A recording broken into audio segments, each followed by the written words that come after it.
Hello, everybody, and thank you as usual for joining us here today. I'm Todd Baginski, and I'm joined with all kinds of great folks from the land of Power Apps and Power Everything in Microsoft World to bring you the March 22 Power Apps Community Call. In case you haven't joined us before, we do this every third Wednesday every month, and we do it at 8 a.m. Pacific time, just like we're doing it right now. So our next call will be on April 20th, 2022. In this call, what we do every month is we talk about the latest in the land of Power Apps and related Microsoft technologies. We bring you the latest news and what's coming out from Microsoft. But as we said, we call this the Power Apps Community Call. So it's all about bringing you the community news. What are people doing outside of Microsoft with these technologies? So we find who those folks are all around the world through a big network of everyone saying, hey, you should have this person on or that, or you should learn about this, or we see something on social media. And it's just a lot of fun where everyone comes together, shares what they've been working on. Microsoft folks come on and share what's new in the product. And together we just learn a whole lot about this technology together and have a good time. So this call is made possible not just by myself, but a lot of different folks here. So April, I'd like to say thank you to April. Our guests this month are thanks to April. We had some different snafus and guests and things, and April was like, hey, I know some awesome things we can get on right away. So thank you as always, April. And Heather Hernandez and Andrew Benson are always behind the scenes too. Heather's putting things on the community site. Andrew's making the videos and getting them up on YouTube and the blog posts to get the word out to everybody that doesn't get to watch it live. So thank you to everybody. And again, that's me, Todd, on the right there. My company is called Canvas. I'm a Microsoft MVP and a fast track recognized solution architect. I always talk so fast at the beginning here because I just want to get right to the demo. So I do a lot of Power Apps and Office stuff too as well, and really get a kick out of these technologies. Most importantly, though, we'd like to thank the community, because without the community, this call really wouldn't exist. And one awesome thing about this call is right now in the chat, you can reach out to all these kind of awesome folks here. We've got folks from the Power Apps team here, on the engineering side, on the evangelism side, on the community side. We've got PowerAddicts, folks who are MVPs, fast track recognized solution architects, Power Champions. You name it, if folks like Power Apps, a lot of them show up right here in this call. So if you need to get unblocked or figure out where to start on something, or just don't know how something works or need an idea, please reach out and chat, because everybody here is happy to help you out. You'll probably get more replies than you know what to do with. And that brings us to a really fun part of our call today here. And David, I'd like to just welcome you first of all, and I can't wait to collaborate on this call with you in the future and see what kind of fun we can have together. And Heather, I understand that you would like to say a little bit about David here today.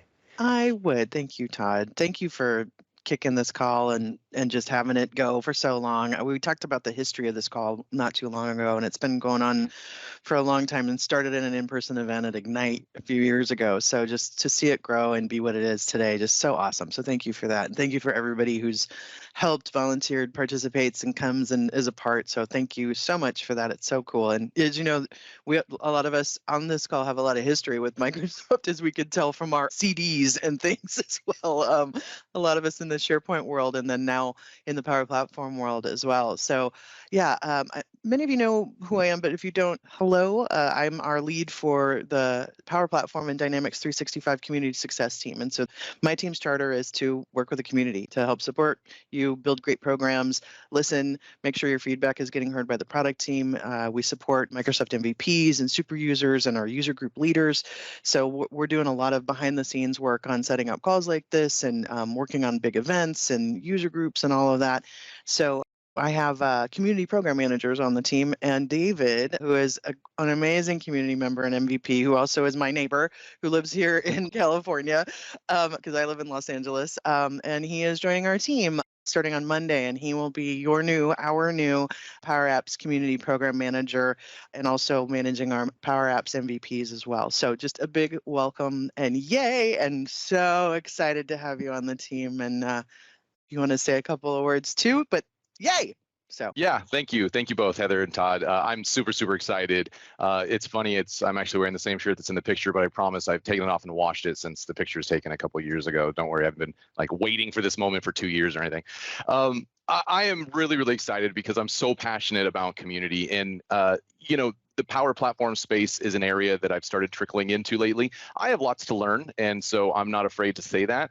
I'm looking forward to collaborating with everyone in this community, continuing to build upon what amazing things you've all done and are going to continue to do together in some initiatives that I think are going to be a lot of fun, helping one another, encouraging one another, uplifting one another, and really just creating a lot more love in this Power App community. So thank you for having me. Thank you for letting me join this community and join the team, Heather, and let's make amazing things happen together. I'm super, super excited. That's awesome. That's what it's all about, David. You're gonna love this. Fit right in with everything you just said. That's how we bring it here every single month. And when I didn't know you were such a sports fan. I played hockey last night. I'm on 2 hockey teams. That's certainly not the NHL. Well, then we're gonna have some fun. I'm a huge football fan too, so I can tell we're gonna have a lot of fun. Football and hockey are the two for me, definitely. So yeah. Right on. Very cool. Awesome. Very good, everybody. Well, the next thing I'd like to do is introduce you to all of our speakers that we have today here. So thanks you, everybody, for joining us. So Vivek happens to live just like 45 minutes from me. So how cool is that? So it's like we got the little Ohio thing going on here today in the community call. And then we also have Jen and Albert here with us today from the Netherlands. And I always telling the guys before the call, I always get a kick out how I get to meet people from all around the world here every month. And that's so much fun for me. And so what everyone is going to show us here today is how to build a Microsoft 365 self-service portal to enable your employees to do things on their own. And it's pretty handy. Wait till you see the common things it enables you to do. And then we've got how to automate scheduled notifications.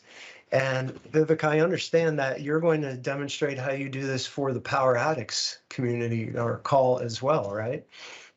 Super. So it's like kind of eating our own dog food here today. So without further ado, I'll let you guys get started here and introduce yourselves. And thank you again for joining us. Cool. Let me switch slides, and then we should be good to go. My name is Albert Jan. Most people call me Appy. I'm here tonight with this morning for you guys. For me, it's almost night. With Jan, and we're gonna do like 2 or 3 slides. We really wanted to do demos because that's why we're here. But let's start with 1 or 2 slides. Now, I think it all started with Jan. He's doing a lot with endpoint management, Intune stuff, and he came up with this really cool idea of having some sort of self-service experience around endpoint management. Endpoint management is the tool to manage your devices in your environment. And he tweeted about it, and I sent a reply saying, hey, you could do it with Power Apps. And we started having this discussion whether it would make sense to build a Power App for it. And we ended up building a solution. The reason that we built a solution is there is this whole plethora of research.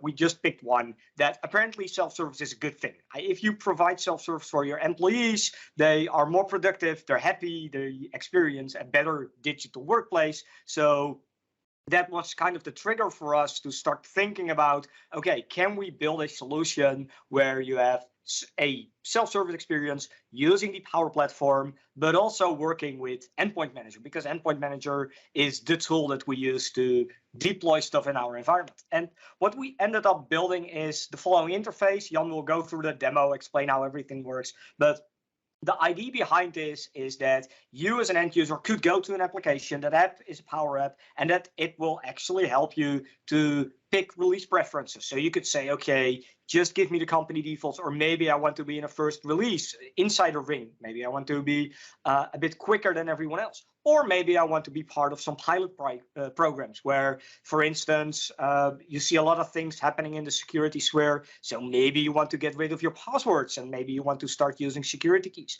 Maybe you want to use the Authenticator app if your company allows that. So we started playing around with all these things. Okay, what can you do? Now, in the end, it is all pretty straightforward. What we have is we have a Power App. It's a Canvas app. The Canvas app can call a flow. The flow is doing some magic. It actually calls the Graph API because we need to do some things in groups. So we use the Graph API for that. In order to do that, we do need an app registration. And in the end, all that is actually happening is putting users in Azure Active Directory groups, because what we can do with endpoint management is use those Azure Active Directory groups to make sure that you have the parts that you are looking for. So that were my 3 slides. Let's do demo. Jan, take it away. Thanks, Albert. Let me share my screen. Well, let me quickly introduce myself. I'm kind of a new kid on the block on the Power Apps community. It's my first Power Apps community call, but I'm happy to be here. So thanks for having me. And I'm a Microsoft MVP, but I'm awarded in the enterprise mobility stack. So I work mostly with identity and access management, Azure Active Directory, and all those kind of things. But then I discovered Power Apps and Power Automate and Graph API, and it opened up a world of opportunities for me to, well, glue those beautiful things together. So that's why I and Appy created this self-service portal app. And I'd like to show you how we done it and where you can find all the materials to try this out yourself. Because what we try to do is to make this as simple as possible. Although it might look complex to some of you, it's really straightforward, like Albert already said. So first I want to point out there's a GitHub repository where you can find all the information on how to do this. It's basically a step-to-step tutorial on how to import this into your own environment and then modify it so it works for you as well. I dropped it in the chat there, so you can find. It's a pretty brief explanation of what we've done and how it works. So here you can see an overview of the application. You can see who the owners are. So if you have any questions, you can reach out to either one of us over Twitter, for example. I also created a little YouTube video for that, so where I explained from step to step what you can do to implement this in your environment. And then there is a requirements overview and a sort of architecture. So the slide of Albert Jan already showed the components. Of course, we have a front end with Power Apps. In the back end, it's calling Power Automate. It's just one flow. We want to try to keep it very simple. That Power Automate does some magic. It calls the Graph API. It's built upon an app registration for authentication and authorization. And what it basically does, it puts users in groups, and that's it. And there is where all the possibility starts, because once you have a feature, whether that is in SharePoint or in Azure Active Directory, and it involves an Azure AD group, and you want to make people member of that group, you can use this Power App for that.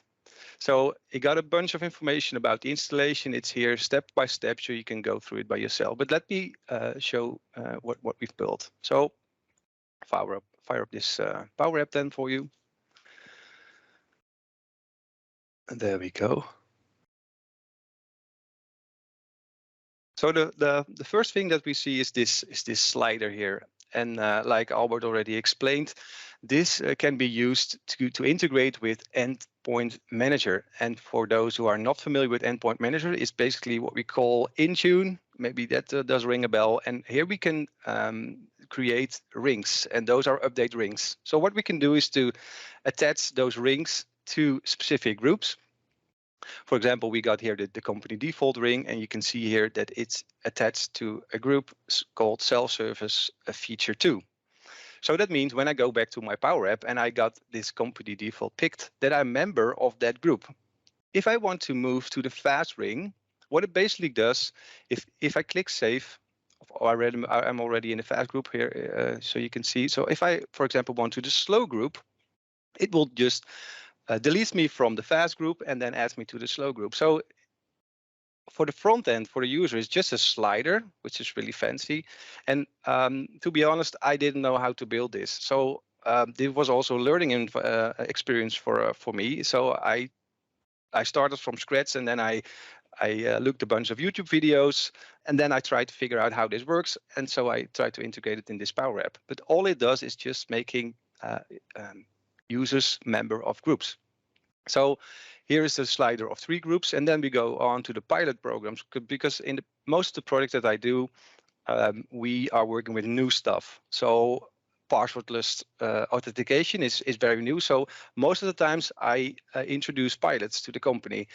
And all those pilots are mostly IT driven. So we got a bunch of IT folks and they're all part of the pilot group and they were all yelling, yeah, it works great. But then when you launch it into the business and then the frontline workers needs to work with that, maybe it lacks adoption, for example. So you want to involve as much as people in those pilot programs. So what I created is here, and those are all examples. You can put anything in here to create simple toggles to just onboard yourself into a pilot program. For example, passwords, get rid of your password using security key would allow you to register a security key so you can get rid of your password. And the same goes for, hey, I want to upgrade my device to Windows 11. We got a pilot for that. Well, just hit this toggle and then you will be onboarded to Windows 11. The third and last section is about software, and I call this software on demand. So what you can do, we all got these software programs like Power BI Pro or Visio Plan 2 that are limited available within the tenant. So for example, you got only 50 licenses of Visio, and you got a whole process around that on how to request that. So an employee needs to send an email or has to make a service request, and it will maybe last 2 or 3 days before you end up with this license. So what you can do here, you can integrate this, for example, with Microsoft Teams, fire up this Power App, and then just hit the button. And you can also add a approval to this, for example, so that your manager needs to approve this. So this is the front end. So let's take a look at the flow then, because we use only one flow, and it's basically really simple. It has a bunch of variables. But you can have 3 actions. And depending on what you choose, it will just add users to the group, or it will remove users from the group, or it will fetch group memberships, because we also want to know, hey, we added this user to the group. Is it happening? So we fetch those information and then we check, hey, this user is member of the group, and then we report back to the Power App or Flow. So how does that look like? For example, I want to get a member of this group. It will just call the flow, add me to the group. After that, fetching the group membership, and then it will show me, hey, you are added to this new self-service group feature 6, for example. So this is basically straightforward, and I want to show you on the back end how to integrate this with your existing environment. So for example, here in Azure Active Directory, we got a security tab. And within the security tab, we got authentication methods. And here you can see what we have done. So for example, there is a method FIDO2 security keys, which you can enable for all your users. But instead of enabling it for all my users, I just enabled it for this specific self-service group. So by just using this toggle, you can opt in and opt out of that specific feature, which allow you to invite everybody for your organization into this pilot program. So I think that's about it. Again, if you want to do a step-by-step tutorial on how this works, reach out to this GitHub repository where you can also find the source files. One thing that I want to point out, I also created a little add-on, because if you want to act on these group memberships, for example, if a user is becoming a new member of a group, you can also use Graph API to get notified, for example, or you can send a welcome email to that user with all the information about the pilot program. So for example, if I hit this button, there's a new flow, and that is the add-on that I was pointing to, that will recognize, hey, there's a new user added to that group, and then you can attach a new flow to that. Like I said, that example, send an email and provide extra information about this specific pilot group. So that's it. I hope this was informative to you. And yeah, we wanted to inspire you to show you what the capability is to using Power Apps and the Power Platform together with Azure Active Directory and the Microsoft Endpoint Manager. So thank you all for watching. Nice job, guys. Really like how your app looks there too. I'm curious. So you said you're not coming from a Power App background and you built that app. How long did that take you? The Christmas holidays. That's as long as it took me. So I started from scratch in a week or two? Yeah. That's a real testament. That's cool. What was the hardest part to figure out for you guys? Was it, I'm just curious. Well, I think every step was challenging. If you get going with PowerAddicts and Graph API, there's a lot of JSON involved, and that was a hard part for me. So I was stuck for a bunch of nights, and then I put my laptop away, and I was like, okay, I will figure it out in the morning. And then it hit me, and then I got further. So yeah, if you have to learn it from scratch, it's tough sometimes, but it's so addictive that you keep trying to do it. Yeah. So that's the fun It part. is. So that really, yeah. Totally, because you can see like instant gratification when you build Power Apps and most of the time drag stuff in. Yeah, it's like, oh, can't stop. I know what you mean.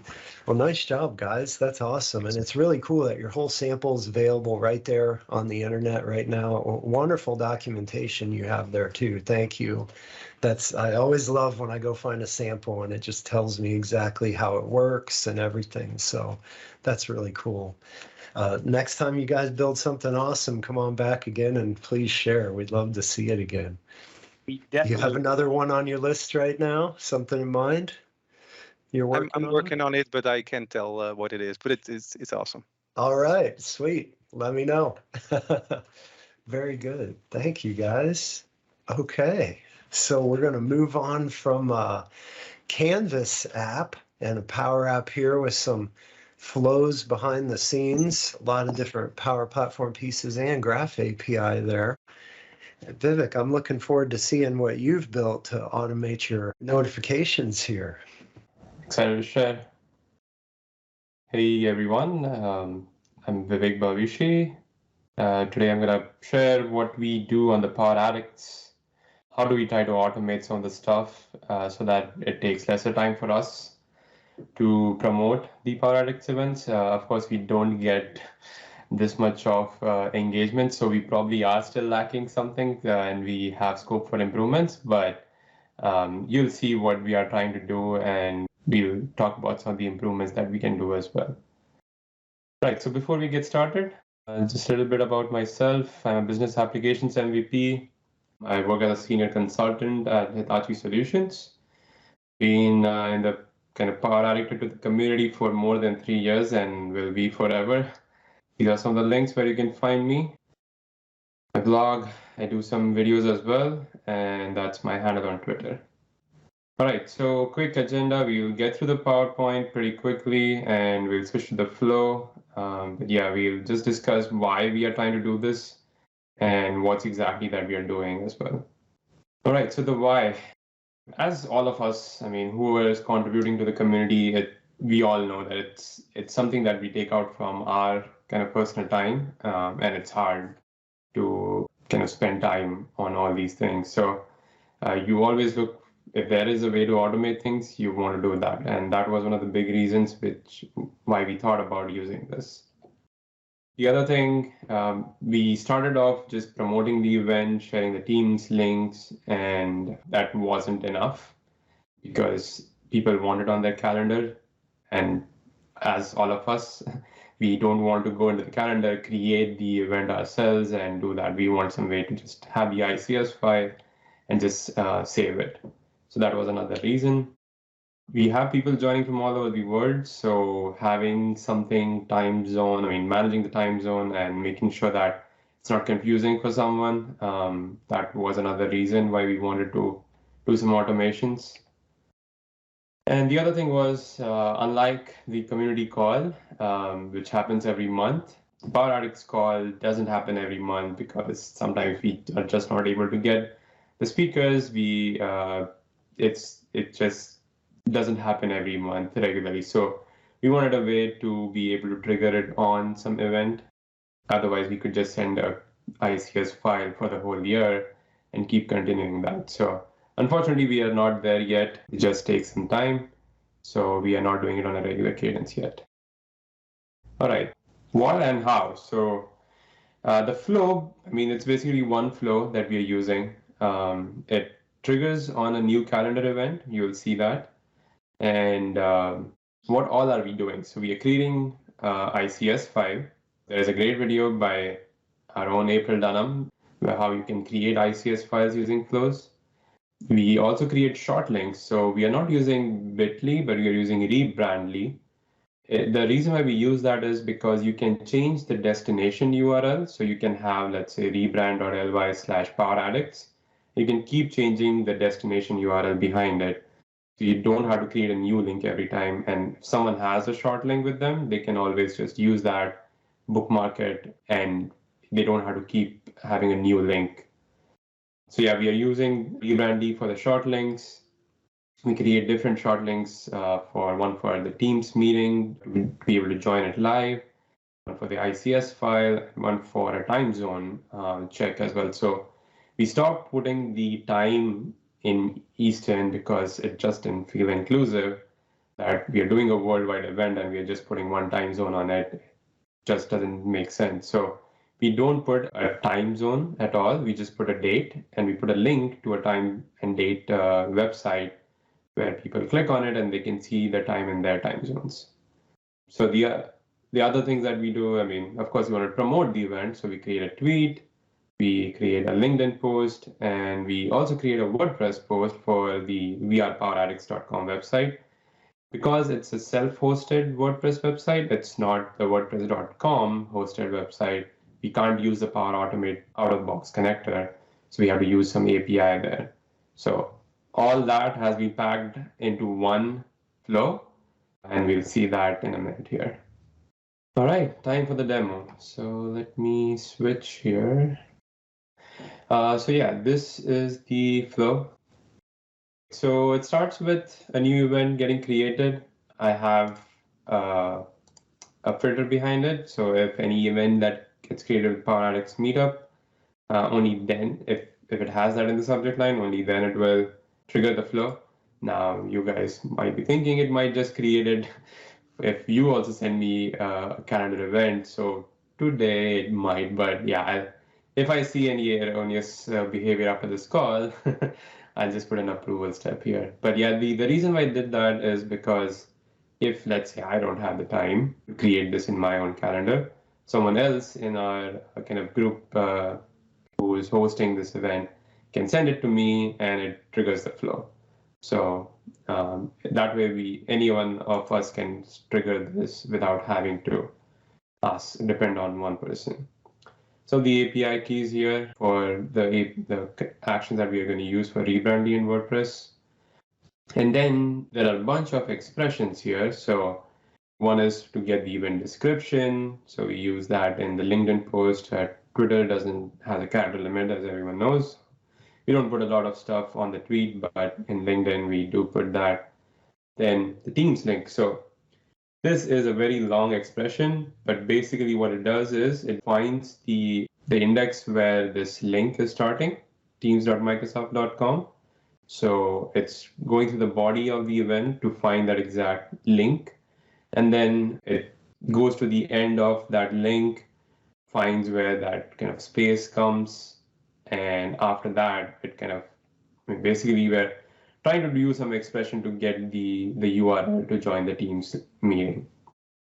So, I mean, I'm not going to go through this all, but yeah, if you need some more help, let me know, and I can guide you through this. Similarly, for the start time and the end time, again, some formatting to basically get a time in a way that we can use it in the ICS file. So creating ICS file, I'll kind of talk through it once and then go back on the start time, end time. It requires a certain format based on the version of the ICS kind of format you're using. There's a Wikipedia article for this, and as I said, April has a great video on this, so you can look at that. But basically, it needs the time zone, the time in a certain format, and that's what I'm trying to do over here, converting the time that I'm getting here into a time, Eastern Standard Time, and then using it in here, specifying that it is in Eastern Standard Time. And then if anyone else downloads it, it will change it based on whatever time zone they are in. So some intricacies behind that, but it shouldn't, it's achievable though. But yeah, all this is, the start time, end time is to get the kind of ICS file. So here I'm creating the ICS file. So it's a OneDrive action to create a file. And the file content, I mean, it's not any binary or anything, it's just text. You say that it's filename.ics, and then you put this ICS kind of formatting, and it will create the ICS file for you. Now, once the ICS file is created, we want to create a share link. Now, depending on whether your tenant allows it or not, I mean, this is my personal tenant, so I'm allowed to create share links which can be shared outside the organization. So its link scope is anonymous. And so yeah, this uses the file ID from the previous action and creates the share link. So now that we have the share link, we create a short link for the ICS file. So this is where we use Rebrandly API. The specific endpoint is to create a new ICS file. Now this specific link is something that we keep changing because, I mean, ICS files, you probably could link to the current one, but it's the short link, we name it as PowerAddicts.family/September or August based on the month, so it's easier to kind of use. So here you can see all these short links getting created. I'm not doing this manually. All this is being created by this API call. So I mean, if you want to understand how this API works, again, I have a Rebrand. I mean, Rebrandly has an API documentation for all that. So you can look into that. And yeah, this one, the post call creates a new link. I'm passing the subject, a slash tag, which is basically that PowerAddicts meetup, this March 22 or Feb 22. That's what we're using it here for the slash tag, and the destination URL, which is the web URL that we get from the share link. This domain is basically, I have multiple domains in my Rebrandly login. So I use for my own personal website, for PowerAddicts as well. So differentiate using that domain ID. I know the domain ID, the static value for that, so I'm using it directly. But yeah, you can, based on how you are going to use Rebrandly, you can find that out. So this one creates the share link for the ICS file. This one is for the Teams meeting. So for the Teams meeting, we just have one link, which we keep basically updating. So it's join us live. And instead of creating a new one, we update an existing one. So here, if you see, the endpoint is just to create a new one. But here I am specifying the link which I want to update. Again, I know the static value for that specific short links. I'm just using it directly. And then passing the new destination link. So that's, if you're using Bitly today, you can't change the destination link, but with Rebrandly, you can. So yeah, if you want, you can use Rebrandly for that. And this one is the time zone one. Again, we are updating the time zone check link. So if you see that here, the link, it's a time check. And if I click on that, it takes me to this, which is basically, so this one, we just had the meetup yesterday, which has all the, I mean, not all, but a lot of the time zones for different places throughout the world that we cover here so that people know what's the time in their time zone. So yeah, it's basically just a URL based link. So we just change this ISO time. So again, it needs it in certain format. We change that. But everything else, these locations are just some numbers in here. So we keep that static and keep changing it. So yeah, that's so those are the three links that we create. Then we do create a LinkedIn post. One thing about LinkedIn, I have seen this, I don't know if it's an issue on my side, but the connection to LinkedIn keeps kind of expiring. So you have to keep updating it. So we have sometimes when the LinkedIn post doesn't get created because I come and check and the LinkedIn connection has just expired. So something to look for the LinkedIn connector. Maybe something I should reach out to the product team. Vivek, that's happened to me too with that same connector. How often does it seem to lose your connection? Mine, if I go about 10, 12 days is when it happens to me. Yeah, I guess I haven't checked exactly, but a lot of times the LinkedIn stuff doesn't get posted, and I have to get creative posting just the LinkedIn stuff automatically then. So yeah, I think it happens almost like every 2 months or so right now for me. The LinkedIn connector kind of burps and goes, "Ugh." Is that right? Is that what you're saying? Okay. It's connection. Okay, good to know. Okay. If you reconnect it, it works fine in my experience. Interesting. Okay. I wonder if that's like some, I don't know, security or privacy, or I don't know. You know what I mean? Like there's some. Probably. Yeah. Yeah. No, like by design. Yeah, potentially. But I'll flag that. Thanks. Yeah, no problem. This one is for the WordPress post. So again, we just create the content for it here, and then I'm creating a WordPress post using this API call. So we have the website, we are PowerAddicts.com. There's a way to create WordPress posts for self-hosted WordPress websites. And you can look at the API documentation for that. I'll paste the link after I'm done presenting here. But yeah, then you can just specify the inputs and it will create a WordPress post. And this is where we have the website, and under Hangout announcements, all these are getting created automatically. Again, saves times for us. We don't have to go in and create this post by ourselves. And we have this. And people who subscribe to the website, they get these they get a notification when this gets posted. So we get a lot of times people asking, oh, how can I subscribe? So yeah, this is one way to get these invites in your inbox easily. And the last one is post a tweet, which basically is just the links in here and post the tweet. Another thing that we were trying to do for a while was sending DMs to some of the people so that they can promote the event. I had some issues. So for sending DMs, you need to get into kind of the Twitter API. You can't use the Twitter connector for that, but you need to have Azure function and everything created because in OAuth 1.0, I have a blog post on that. So we were using that for a while, something broke, and I have to look back into it. But yeah, we keep looking for ways to maybe optimize it, make it reach out to more people. Yeah, this is just one way to make it super easy for us.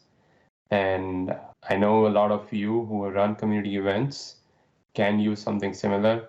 So yeah, this is a great way to, time zone, keep it, everyone joins from the world right now. So keep it inclusive, keep it, don't post a time, just put a time zone check and people will know based on when they click on the link. And yeah, all these links definitely help people to save the event and make it easier for them to join it. So yeah, that's all I had. I'll just switch quickly here to some of the improvements. So yeah, we were also trying to create the image file automatically with speaker names, getting a little bit more creative by doing some image templating and using SVG stuff for doing that. We are almost there, but yeah, we haven't gotten to it yet. Yeah, that would be a big step. We don't even have to create the image ourselves. We create that image as a kind of a template we can use and put people's profile photo from Twitter and just their handles, and it will create the image for us. And yeah, if you have any suggestions, let us know how to improve this flow. We are always looking to improve this and making it reach out to more people so that more people can join and learn about all the cool stuff. And yeah, some of the resources. This is the Rebrandly API and the video where I told about how to create the ICS invite. So yep, that's all. Happy to take any questions if anyone has. You've always got the most awesome automations. I love it. How long did it take you to build that out so far? It started slow. I wouldn't say it started slow. We started small. We started with just a Twitter, but then we kept optimizing it. We added new stuff. We added the DM thing. We added WordPress. We added LinkedIn. So yeah, and we added more short links. So yeah, everything starts small. Couple hours each time you add something like that. Yeah. But yeah, it saves us a lot of time. I know, I don't know if Geeta's on the call, but she is really active on organizing some of these things. So she just sends me that invite and We always have a fun kind of waiting for that tweet to get posted with all the links. Yeah, it always kind of feels nice when everything happens automatically. You don't have to do anything. Oh yeah, I'm looking at it the whole time like like a hungry dog. Like, oh my gosh, I wish we had that. Because for this call, I do it all manually every month and everything. So I'm like, maybe I need to talk with you afterward here. Yeah, Get smarter definitely. about this. That's awesome. Oh, I literally am writing a note to my team, and I was like, you need to go watch April's video. You need to watch the Vivex thing, and we got to get this working because this is amazing. So like, yeah. Awesome. Really awesome. It is funny because it's one of those things where it's like, especially like on the Microsoft side too, just to say that like everybody's got privacy, PII, all of these things, that you have to think about and deal with, and you want it to be easy. Right. The thing is if you don't make it easy for people, or if there's a broken link or something's weird or whatever, people won't go. Right. And so like those of you who are user group leaders as well, right? Like, how do you like get this out? We use the AKA/MS short links, right, for things, and then change behind, right? So this is so valuable. It's these little things sometimes I think that just make huge differences in the productivity of our lives. And like if somebody doesn't know how to do something, it's so frustrating because people don't want to ask about this because it seems like I should just know it and it's super easy. This stuff is a little complicated, right? So the step-by-step here, y'all, so nice. So thank you so much. Yeah, it's great. Yeah. Fun to do those little life hacks with Power Automate for sure. I might show one next month. I just did one myself that's very simple, that is responsible for sending the scores of the kids' youth scores of the teams I coach after the game. We need to send them to the league and to the AD and to this one other place so it pops up on a website. So the same thing you did. Busted out some Power Automate and figured out how to make it a click. Yes. Fun. Awesome. Thanks for sharing. Yeah, definitely. Thank you for the opportunity. So the next thing that we always like to share with everybody, and I saw some new folks in the chat today here asking questions and things, so I bet these will be helpful for all of you, is these helpful training resources. We show the same list every single month because they're rock solid, great places to start learning about how to do Power Apps. So videos, blogs, samples, you name it. This whole slide deck will be available along with the recording. So the big news, I think, this month in the April 22 release is the big updates for model-driven apps. We do a lot of Canvas apps on this call. Once in a while, we get a model-driven app going on in here. But this is my favorite update or piece of this update. I don't know if anyone has seen the new grid here, but this animation you're looking at shows off what it does. And it's a new read-only grid you can snap into your model-driven app. It has some filtering and sorting and column selection and reordering, if I remember, resizing. A lot of things that are really common and what you would need in a grid. So definitely worth checking out. There's also other things in the update related to search and other things, but this was certainly my favorite part.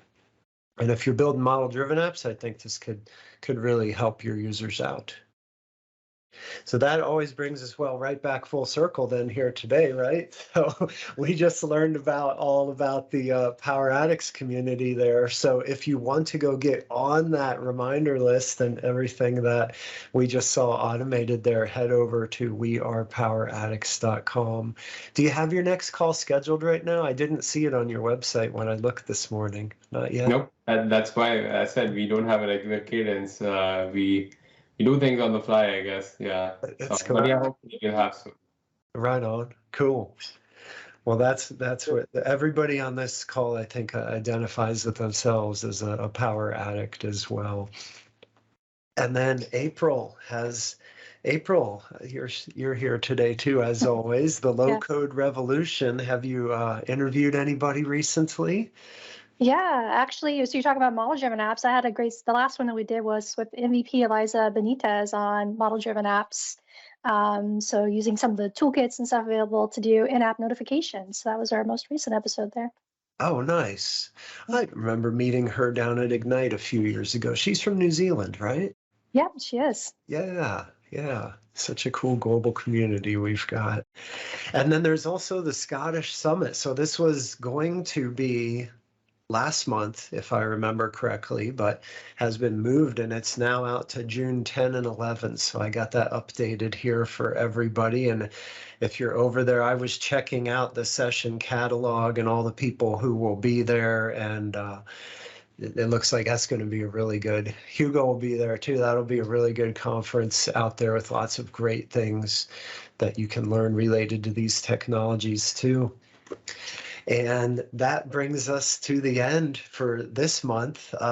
We're wrapping up a little bit earlier than usual. Maybe if anybody has a question, you feel free to unmute it and we could take questions for a moment. Heather has her hand up. I'll wait if anybody has any questions. I have a couple other event announcements that I can tell you about too. Super. Yep. But questions first. Feel free, anybody. I bet you they already all got answered in the chat. That could be. Oh, I see. Awesome. Lindsay says she and Cheryl are both heading out there. Right on. Oh, April. Gosh, I feel left out all of a sudden. That'll be fun. Yeah. June in Scotland. That's got to be real nice, huh? Yeah, that sounds wonderful. Volunteering and speaking, nice. So business applications launch event, that is coming up April 6th from 9 to 10:30. That's where we talk about the next wave that's coming. So that is, you can register for that. It's a online virtual 90-minute session, with Charles Lamanna and the rest of the LT talking about what's coming. So that you can check out Lori Lampkin from Dynamics 365, Jeff Comstock, Steven Cicliano, Ryan Cunningham, like all of the LT, when I say LT, I say leadership team for Power Platform. So they will all be there. We will have speakers. I know April, I believe you're going to the European Power Platform Conference. That show is in person in Berlin. So that one's coming up too, that first week of April as well. So keep an eye, it's interesting. There are so much going on the first week of April with the European Power Platform Conference. I'll put this in here, the European Power Platform Conference. And then also there's a lot of us, I will actually be there, my first in-person event in 2 years, aside from hosting Ignite, but I sort of that was in the studio, right? So it's sort of, to me, that doesn't count, but actual conference, M365, Microsoft 365 conference, that's coming up in Vegas. So there'll be a lot of folks there as well. So there's a lot of shows going on and a lot of getting back to in-person or hybrid as well, which is kind of wild and exciting after what we've all kind of been through the last few years. So lots of, and I think there's lots of you who are speaking in Vegas on this call, I think, as well. So, or planning to attend. So we'll definitely see you there in person, which will be great. Yeah, so that's just some of the stuff that's coming up that I know. MBAS is still under discussion and potentially being moved around. So it won't be in its regular slot as it is coming up in usually in May or June. So someone just asked about that. So that's the deal on that one. So. Yep. Do you know if that one will be virtual or in person? I don't know. It's being discussed. Yeah, at this point. So, yeah, for sure. Very good. Yeah. And anybody who's on the call right now, if you have a user group or a conference coming up and you know about it, please reach out to us. Let us know. We'd be happy to get it in here and spread the word about it every time we do the call. Yeah. Yep. Oh, Teams Nation. That one's coming up too. You're right, April. Yeah, there's a bunch of stuff. Yeah, M365 conference, I believe is exclusively in person, as is the European Power Platform Conference. Sometimes they stream keynotes, but I believe it's all in person. But definitely check out the links and see. So, yeah, nice. It is in person only. Yeah. Yeah, you're all matchy. I know. I didn't get the memo. Come on. I forgot what I was wearing today. Okay, next month. What's next month? April. So it's I don't know, Easter bunnies and all of that kind of stuff. I don't know. Mm-hmm. Anybody feels like bringing a fun hat? On the call got something you'd like to show next month? Let us know. We'd love to hear about it and get you on here and let you show the cool things you've been working on. Yeah. I have a couple things in mind too, so maybe Nice. If we don't hear from the community, I can take a turn. Okay. Sounds good. Can someone say more about Scotland in June? Scottish Summit here. I think we put the link in there, but Scottish Summit is in Scotland in June, and a lot of folks are going there to speak, Jim. Yep. There we go. Yeah, there you go. Mm-hmm. They're all Glasgow. they're all Awesome. Well, all right. Well, I guess that brings us to the end of our call today. So thanks everybody who spoke today, answered questions, showed up just to hang out. We love it. We love every month we can have this fun and share our knowledge and hang out with everybody. The call will be available shortly on YouTube. You can find it in the Microsoft 365 PMP community channel, as you see on your screen there. If you follow Microsoft 365 Dev or M365 PMP, you can also get updates about when that's available. And as we mentioned, next month, there's a ton of things happening in the land of Power Apps and Power Everything with Microsoft. We will be back again with this call on April 20 at 8 a.m. Pacific time. So we're looking forward to seeing you all then. Until then, have a great day.